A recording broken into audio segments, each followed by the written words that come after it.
baiti jannati. Pembahasan pertama, rumah dalam bahasa Arab itu ada disebut dengan bait, ada juga disebut dengan manzil, ada disebut dengan maskan, ada disebut dengan dar, ada disebut dengan maqar. Kita bahas satu-satu. Yang pertama bait. Bait dari kata bata yabitu, artinya tidur di waktu malam. Jadi rumah itu adalah rumah yang kita pakai untuk tidur di waktu malam. Jadi kalau ada orang punya rumah, tapi rumahnya tidak pernah dipakai untuk tidur waktu malam. Malam dia ke karaoke, dugem, malam dia keluyuran, berarti bukan bait secara bahasa. Bait yang kita pakai untuk tidur malam. Dua, manzil. Manzil artinya tempat turun. Orang naik ke gunung, berburu, bercocok tanam, tapi nanti sampai masanya matahari tenggelam, pulang ke manzil. Manzil tempat turun. Ada orang punya rumah, tapi tidak pernah dijadikan tempat turun. Rumah megah, rumah mewah, rumah cantik, nggak pernah kelihatan orangnya ada di dalam. Berarti dia bukan manzil. Yang keempat, yang ketiga, maskan. Maskan diambil dari kata sakana, tenang. Maskan artinya tempat tenang. Selama di rumah, hiruk pikuk, centang perenang, tunggang langgang, lintang pukang, kapal pecah, tidak ada ketenangan sama sekali. Berarti dia bukan maskan, dia bukan rumah. Yang keempat adalah dar. Dar arti dikata dara ya duru, berputar. Ruang tamu, ruang dapur, ruang makan. Jadi kalau ada mengatakan lu lagi, di ruang tamu jumpa kamu, di tempat makan jumpa kamu, di dapur jumpa kamu. Ya memang itulah dar, itu rumah kita, mutar kita di situ. Satu rumah tapi nggak pernah ketemu.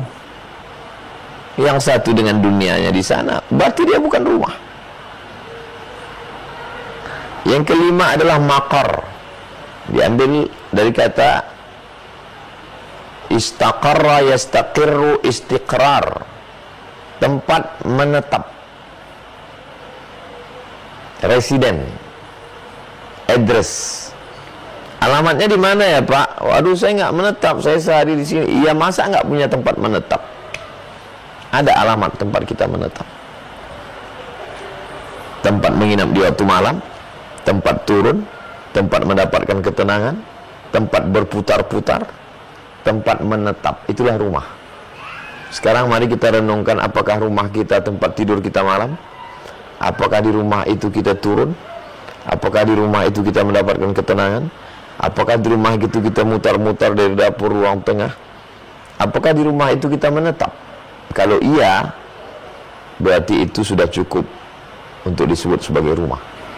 Tapi kalau ternyata malam pun kita tidak nginap di situ, kita tidak pernah turun di situ, kita tidak mendapatkan ketenangan di situ, kita nggak mutar-mutar di situ, pulang sebentar ruang tamu, ambil kamar, pergi lagi, dan kita tidak menetap, tidak berketetapan diri dan tidak berketetapan hati di situ, maka perlu kita tanya lagi, rumah apa rumah kita ini? Jangan-jangan rumah kita ini rumah hantu.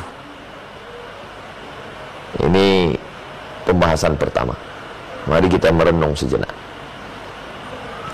Alhamdulillah Ustaz, saya menetap tidur malam di situ. Bagus. Kalau saya sudah pergi ke sana kemari, saya turunnya ke situ. Bagus. Saya merasa tenangnya di rumah. Oke. Saya mutar-mutarnya di rumah, mutar sana dapur jumpa istri, mutar ruang ini jumpa anak, mutar ini. Saya memang menetapnya situ. Itulah rumah kita. Oke, selesai. Pembahasan yang kedua.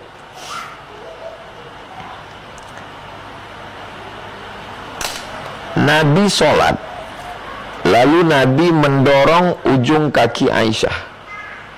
Hadis itu masyhur, populer, tentang Nabi sholat, waktu mau sujud Nabi mendorong ujung kaki Aisyah. Inilah penyebab ikhtilaf mazhab Syafi'i dengan mazhab yang lain. Kata mazhab yang lain, Nabi menyentuh kulit Aisyah, wuduknya nggak batal. Ini yang dipakai dalil mazhab Hanafi, mazhab Hambali, mazhab Maliki. Dalam mazhab Syafi'i, Hadis itu ada kemungkinan kaki Sayyidatuna Aisyah itu ada hail, ada kaos kakinya, atau ada kainnya, atau ada bajunya, sehingga tangan Nabi tidak menyentuh kulit, tapi menyentuh kain, bukan menyentuh kulit. Kita lepaskan ikhtilaf tentang batal tidak batal itu, karena dalam mazhab Syafi'i ad-dalil idza ihtamal saqata bihil istidlal. Kalau dalil itu mengandung kemungkinan maybe, dia tidak bisa dijadikan sebagai dalil. Bisa jadi ada kaos kaki, bisa jadi ada kain, bisa jadi ada baju, sehingga tangan Nabi tidak menyentuh kulit. Tapi yang tidak ada ikhtilaf di situ, bahwa Nabi sholat sunat di kamarnya, itu nggak ada ikhtilaf. Maka pembahasan yang kedua adalah rumah sebagai tempat sholat. Dalil kedua, Nabi SAW bertamu ke rumah sahabat, dikasih makan, dikasih minum.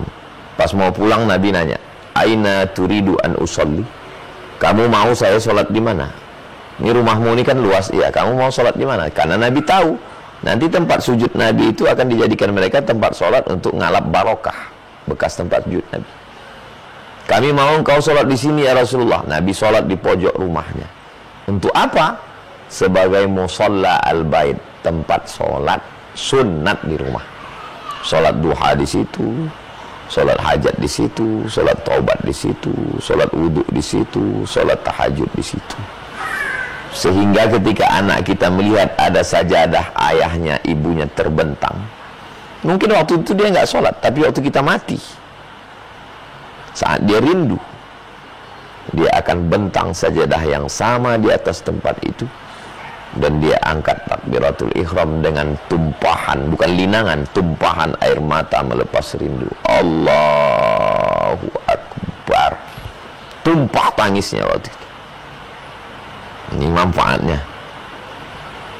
Syukur-syukur bisa membangunkan istri, sholat tahajud di situ berjamaah, sholat bersama anak, tapi sholat sunat. Saya maunya sholat wajib Pak Ustadz. Oke, sholat wajib, sholat dulu di masjid bersama imam, setelah itu pulang ke rumah. Kamu kenapa setiap selesai salam langsung pulang? Ayah sama ibu saya sudah tua Pak Ustadz, nggak bisa ke masjid. Terus selesai pulang, dia udah nunggu, saya langsung sholat lagi di rumah. Sholat yang pertama di masjid menggugurkan kewajiban, sholat yang kedua sunat. Sholat dengan istri, sholat dengan anak, sholat dengan ayah, sholat dengan ibu yang duduk di kursi karena nggak bisa ke masjid. Jadikan rumah sebagai sholat, tempat sholat. La taj'alu buyutakum qubura. Jangan jadikan rumah kamu sebagai kuburan. Jangan jadikan rumah kamu sebagai kuburan. Kenapa? Karena tidak ada sholat, tidak ada zikir, tidak ada doa, tidak ada munajat di dalamnya kepada Allah Subhanahu wa ta'ala. Ini kepada Allah. Bismillahirrahmanirrahim. Alhamdulillahi rabbil alamin. Simple, singkat, sederhana, tapi berkesan kepada anak. Dia akan melakukan hal yang sama kepada anak-anak dia, cucu kita di masa akan datang. Yang kedua, buat rumah niatnya untuk menerima tamu. Man kana yu'minu billahi wal yawmil akhir falyukrim dhaifahu. Yang ketiga, siapa yang beriman kepada Allah dan hari akhirat, maka buatlah rumah itu untuk muliakanlah tamu. Kalau mau buat rumah, niatnya untuk menerima tamu. Jangan buat rumah untuk nyombong-nyombongkan diri ke tamu. Tamu datang dikasih air minum, masuk waktu makan, ya diajak makan. Akala ta'amakumul abrar. Makanan kamu sudah dimakan orang baik. Sallat alaikumul malaikah. Malaikat-malaikat mendoakan kamu, wahai sahibul bait. Dzakarakumullahu fiman indah.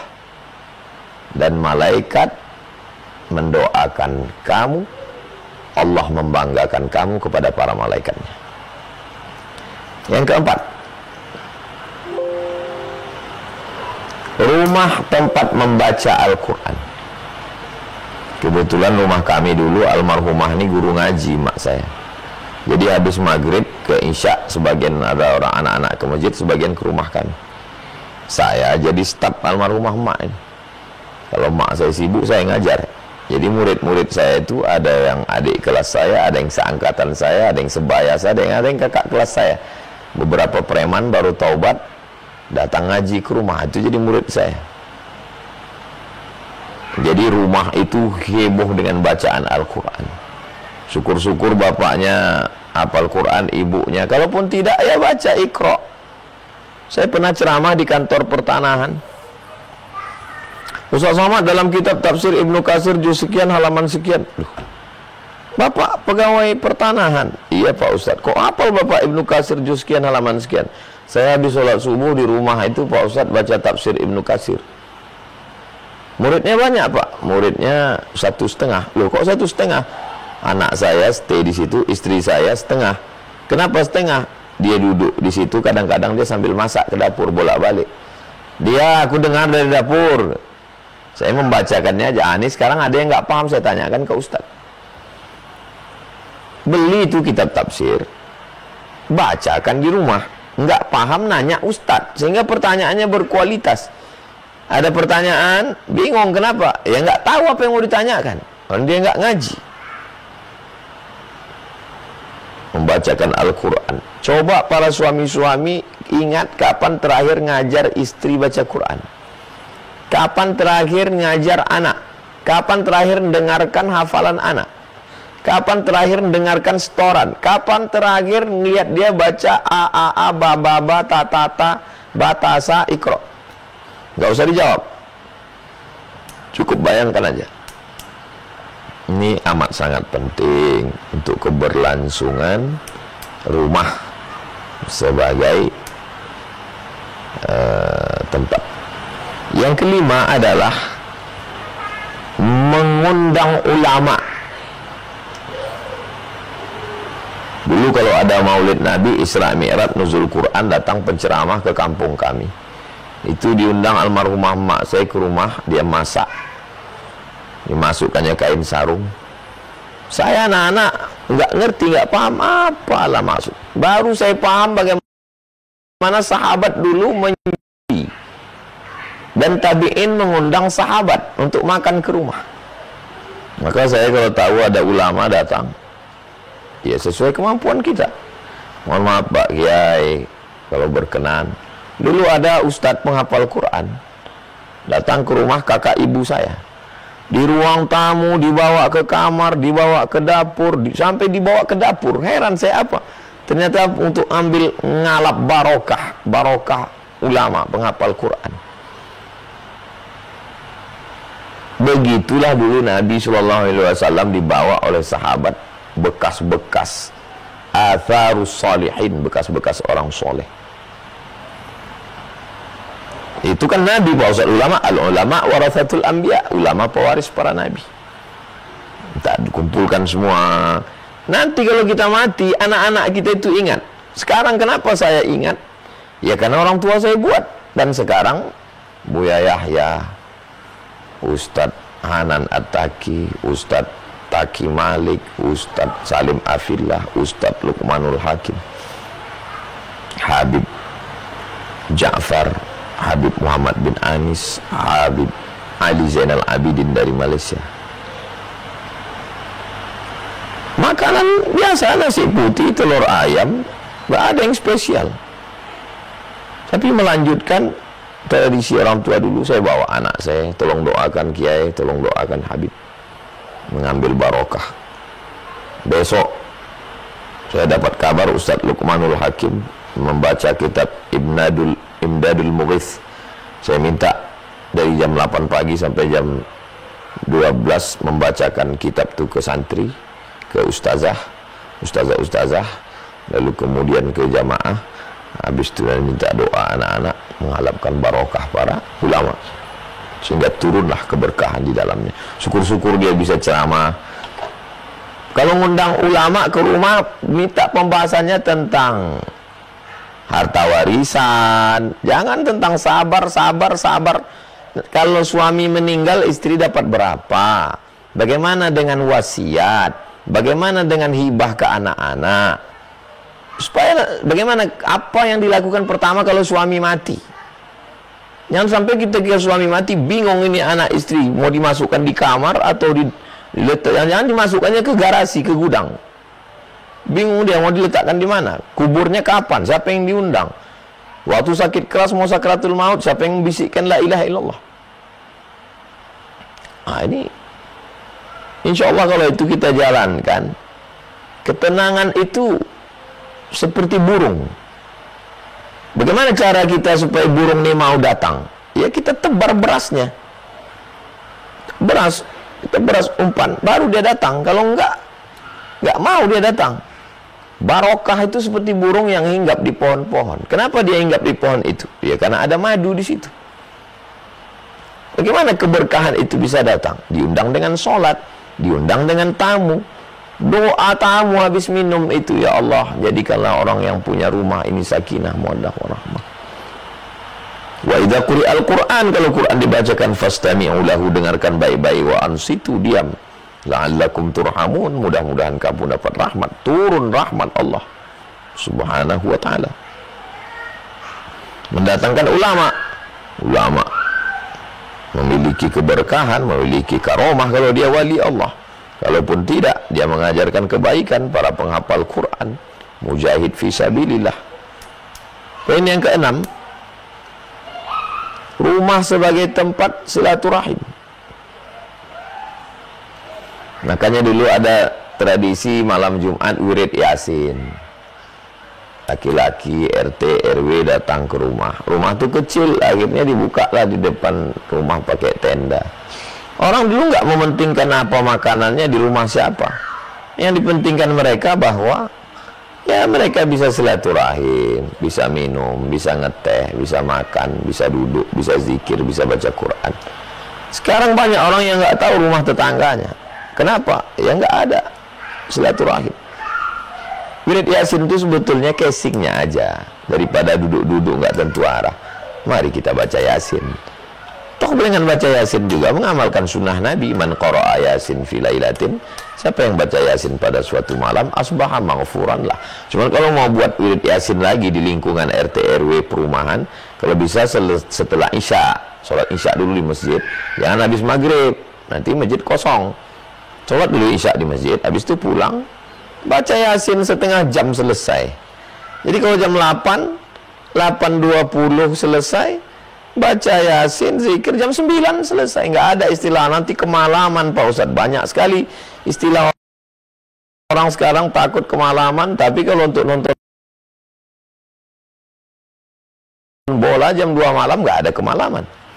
Pulang mancing nggak ada kemalaman. Kenapa pas giliran silaturahim ini kemalaman? Nah, ini adalah yang baik-baik. Lalu kemudian yang ketujuh, jangan melakukan apapun yang mengundang murka Allah di rumah. Berjudi, pakai sabu, khamar, narkoba, berzina, membiarkan anak pacaran, berselingkuh. Datang anak-anak bertamu malam Ahad dibiarkan, itu memfasilitasi zina itu. Ustadz aja pikirannya kotor, mereka nggak zina kok. Memang nggak waktu itu, tapi dalam Islam ada namanya sadduz zari'ah, menutup pintu zina itu ditutup. Saya ini di sini dikenal masyarakat, saya ini ngaji, saya jamaah masjid. Kalau mereka tahu anak saya didatangi laki-laki, apa kata dunia? Kamu datang nih kemari mau jalan-jalan atau mau nikahi anak saya? Kalau mau nikahi anak saya, kapan kau datang bawa mahar? Insya Allah kalau dia bertanggung jawab, ya saya mau nikah. Kalau tidak, mohon maaf Pak, cabut dia. Nah, ini penting sekali. Jangan pernah mengundang murka Allah dengan perbuatan macam-macam di rumah. Situlah turun azab Allah Subhanahu wa taala. Ketika azab itu datang baru bingung, apa ini, kacau balau, centang perenang, hancur lebur, kapal pecah. Ya gara-gara kita yang mengundang murka Allah itu. Ini 7 poin pembahasan kita malam ini. Makna rumah, bagaimana menciptakan rumah menjadi surga, sholat sunat, lalu kemudian muliakan tamu, Al-Quran, ulama, silaturahim, jangan undang murka Allah Subhanahu wa ta'ala. InsyaAllah kalau begitu kita laksanakan. kita tertolong di hadapan Allah dan di hadapan manusia. Ada 7 poin ya yang kami catat Bapak Ibu. Menarik, poin pertama tadi ternyata rumah itu ada 5 definisi. Bait, manzil, maskan, dar, maqam. Bait itu sebagai tempat tidur, kemudian manzil sebagai tempat kita singgah, turun ya. Yang ketiga maskan, tempat hadirnya ketenangan. Di rumah itu memang sumber ketenangan kita. Kalau pulang ke rumah hati jadi tenang. Tempat dan tempat kita berputar. Kemudian makor, tempat kita menetap. Dan 6 poin berikutnya, rumah sebagai tempat sholat ya, jadi jadikan rumah sebagai tempat sholat sunnah gitu ya, bukan tempat sholat wajib, terutama kalau laki-laki. Kemudian yang ketiga, rumah untuk memuliakan tamu. Yang keempat, rumah tempat untuk kita membaca Al-Quran. Kelima, rumah untuk mengundang ulama. 6, rumah sebagai tempat silaturahim. Dan yang terakhir adalah jangan pernah mengundang muka Allah dengan bermaksiat di rumah. Baik, kita langsung masuk sesi tanya jawab Bapak Ibu. Di Zoom ini ada fitur raise hand, bisa angkat tangan. Silakan dicari dulu fiturnya di situ. Kalau bingung katakan saya di kolom chat, nanti saya pilih. Kalau bisa dicari dulu ya fiturnya ya. Fitur raise hand di partisipan kan ada angkat tangan. Oke, saya persilahkan dari pojok kiri yang paling pertama kali angkat tangan dan yang buka kamera. Bapak Adam dari Bandung. Silakan. Assalamualaikum warahmatullahi wabarakatuh. Waalaikumsalam warahmatullahi wabarakatuh.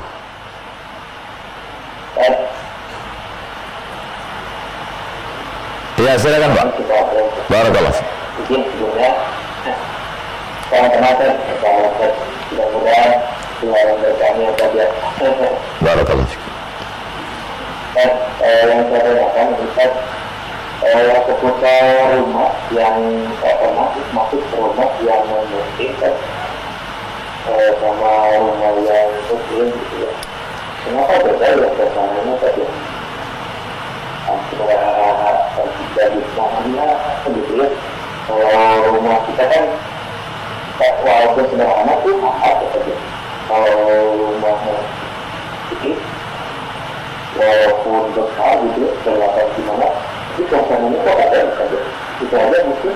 Terima kasih. Assalamualaikum warahmatullahi wabarakatuh. Waalaikumsalam warahmatullahi wabarakatuh. Ada perasaan firasat. Ittaqu firasatal mu'min. Takutlah kamu pada firasat orang beriman. Fa innahu yanzuru binurillah.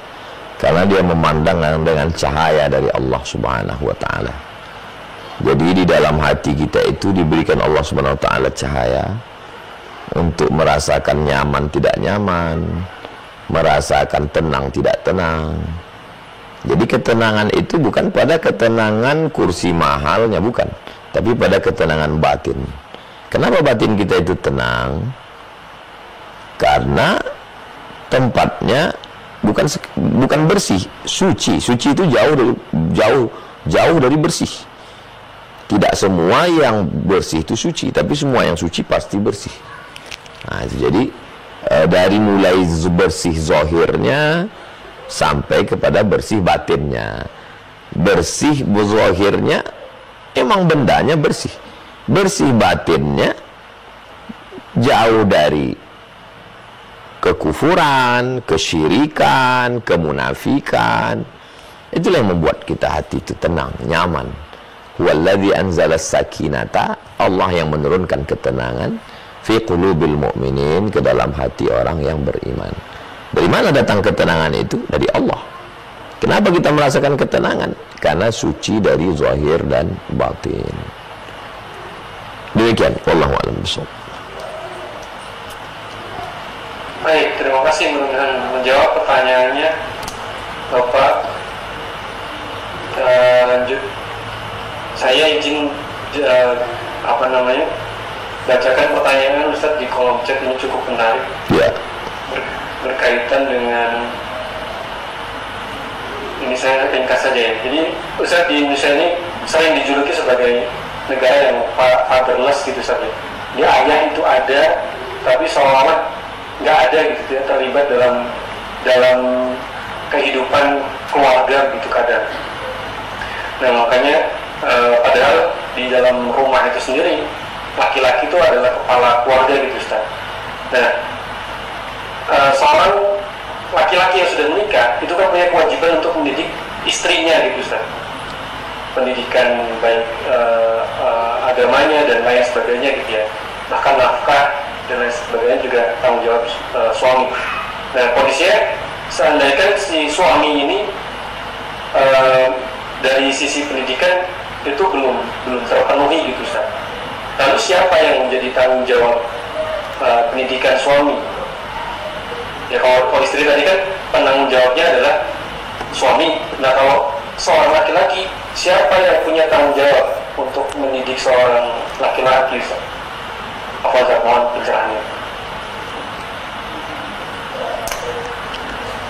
Seorang laki-laki setelah dewasa, selesai S1, tapi tidak punya pemahaman agama, secara sekolah umum fisika, biologi, kimia, matematikanya bagus, tapi dia tidak punya pemahaman agama yang baik. Kalau perempuan, kekurangan itu diisi oleh suami. Kalau laki-laki, siapa yang bertanggung jawab? Maka laki-laki juga punya orang-orang yang disebut sebagai wali, walaupun tidak bertugas sebagai wali seperti dalam wali nikah. Laki-laki nggak punya wali nikah, tapi sebagai orang yang didahulukan selangkah. Kalau bahasa Minangkabaunya, didulukan selangkah, ditinggikan seranting, daunnya tempat bernaung, batangnya tempat bersandar, akarnya tempat bersila. Ada saudara dari ayahnya, saudara dari ibunya. Jadi kita ini di Nusantara ini, setiap suku itu punya local wisdom. Laki-laki di suku Minangkabau, siapa menasihati dia? Mamaknya. Mamak itu maksudnya adalah saudara laki-laki dari ibunya. Ibu saya punya 5 saudara laki-laki. Ini 5 saudara laki-laki ini bisa memanggil saya kalau saya kurang adab, kurang tata krama, kurang sopan, kurang santun. Perhatikanlah di suku Batak, itu ada saudara ayahnya, saudara atau tidak ada hubungan saudara, tapi marga, secara marga dia lebih tua. Secara marga dia lebih tua. Itu akan memanggil dia untuk memberikan dia pengajaran. Maka di dalam Islam ada namanya amar ma'ruf nahi mungkar. Jadi tidak mesti hanya punya hubungan nasab. Saya melihat ada laki-laki tidak bertanggung jawab, walaupun saya bukan ustadz, misal saya biasa, saya wajib ngasih tahu dia. Sebagai apa? Sebagai muslim. La ta'murunna bil ma'ruf, ajak orang buat baik, wala tanhauna 'anil munkar, larang orang buat mungkar. Amar ma'ruf nahi mungkar. Jadi kalau ada laki-laki mengatakan, ngapain kamu intervensi saya? Saya tidak intervensi kamu. Saya sedang menjalankan ajaran Islam. Jadi kalau begitu, siapa yang akan mendidik seorang laki-laki? Keluarganya. Siapa lagi? Tokoh adatnya. Siapa lagi? Sesukunya. Siapa lagi? Saudara semuslimnya. Kenapa banyak sekarang laki-laki tidak mau tahu? Berarti 4 unsur ini tidak bekerja. Tokoh adat tidak bekerja, tokoh sesuku tidak bekerja, tokoh agama tidak bekerja, masyarakat tidak bekerja. Semua diam melihat kejahatan. Siapa yang jadi korban? Perempuan. Istri-istrilah yang menjadi korban dari laki-laki yang kurang ajar. Bapaknya tidak mengajar, ibunya tidak mengajar, walinya tidak mengajar, tokoh adatnya tidak mengajar, ulamanya tidak mengajar. Jadilah kepala rumah tangga kurang ajar, dan yang paling teraniaya adalah yang paling lemah di rumah itu. Siapa yang paling lemah? Istrinya. Anak-anak. Anak pun kalau sudah besar melawan dia. Tapi anak-anak kecil, maka yang selalu menjadi korban KDRT itu adalah perempuan, anak kecil, anak perempuan. Anak laki-laki agak selamat dikit. Kalau ibu didik anak laki-laki ibu dengan baik, maka menantu ibu akan ringan. Tapi kalau anak ibu kurang ajar, ada perempuan lain yang sejenis dengan ibu akan merasakan kesulitan untuk menjaga anak ibu. Dari mulai meletakkan handuk di atas tempat tidur, menarik baju paling bawah sampai yang lipatan atas tumbang centang perenang, sampai piring kotor pun tak terangkatnya ke dapur, dan seterusnya. Keluhan-keluhan perempuan yang kita tonton di TikTok dengan video-video pendek itu. Kenapa itu terjadi? Iya, karena laki-laki kurang ajar. Tidak diajar oleh ibunya, tak diajar oleh ayahnya, tak diajar oleh tokoh adatnya, tidak diajar oleh ustadznya, tidak diajar oleh masyarakatnya. Menjadilah anak kurang ajar. Anak kurang ajar menjadi orang besar yang kurang ajar. Big baby. Dia big badannya, tapi otaknya masih baby. Anak-anak yang terjebak di tubuh orang tua. Ini yang banyak terjadi sekarang. Memang suami saya ini nggak mabuk Pak Ustadz, nggak pakai korban, nggak narkoba, nggak selingkuh. Tapi perbuatannya naik asam lambung saya Pak Ustadz. Apa nggak kasihan kita nengok perempuan macam itu? Demikian Ustadz Alfred. Terima kasih atas jawabannya. Baik, kita beralih ke pertanyaan yang ada di Zoom ya. Saya persilakan untuk Ibu Dani, Umi Dani dari Simalungun. Silakan dibuka mic-nya.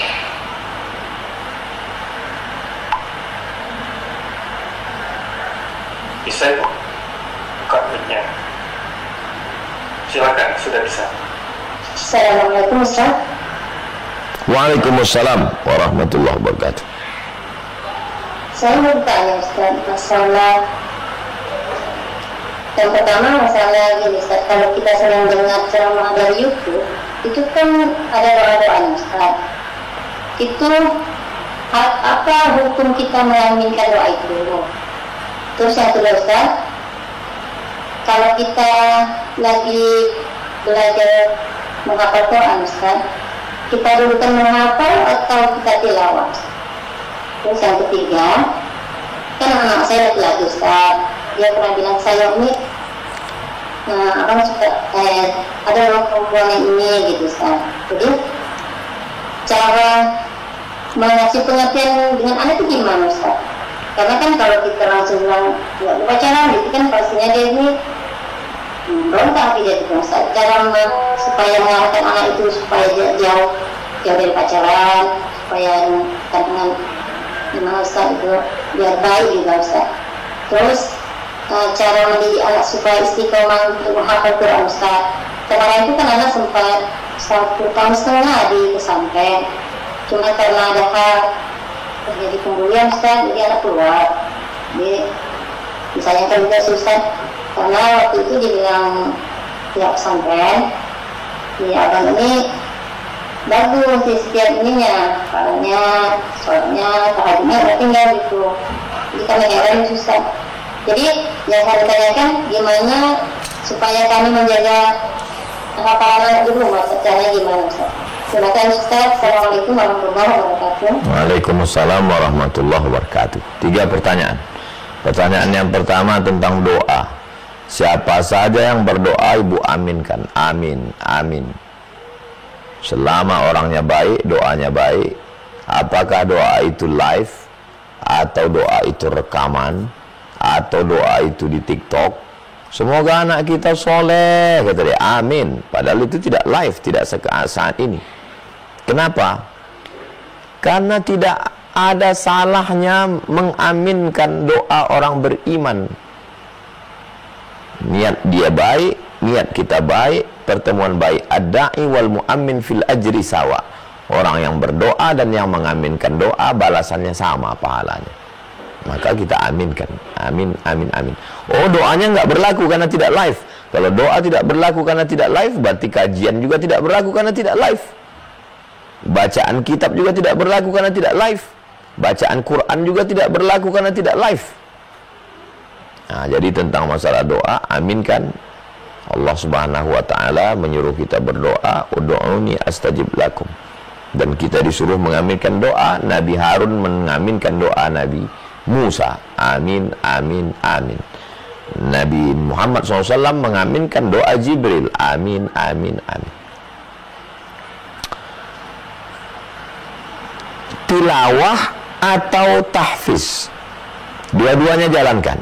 Ibu biasa tilawah 1 hari 1 juz dari maghrib ke isya.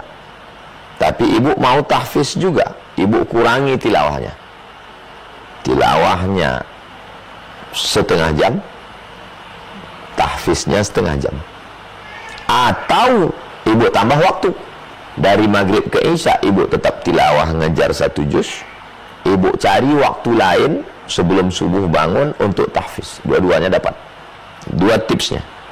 Waktu yang ada itu ibu bagi 2, atau ibu buat waktu tambahan sehingga dua-duanya dapat. Tilawahnya dapat, tahfiznya dapat. Ketiga, tentang anak laki-laki.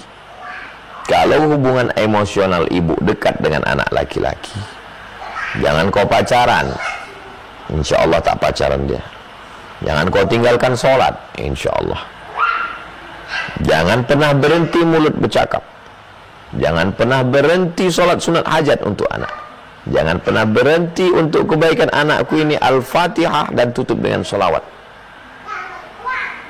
Tentang masalah murojaah dia, kalau ada di masjid itu ustaz, hafal Quran, imam, suruh dia murojaah ke masjid. Kebetulan ada di situ pondok. Pondok ini terbuka untuk semua orang, melayani untuk murojaah. Ada satu ustaz khusus disuruh duduk. Siapa yang mau murojaah? Di Mesir syekh itu duduk ba'da asar ke maghrib, maghrib ke isya. Siapa yang mau murojaah silakan. Tak ada model begitu. Ibu membuka Quran digital. Baca hafalan kau mana? 1 jam, 2 jam sesuai dengan waktu kosong. Tak juga sanggup kau murojaah, rekam, kirimkan ke aku. Aku sibuk berdagang di pasar. Nanti ku dengarkan bacaan. Demikian, wallahu a'lam bishawab.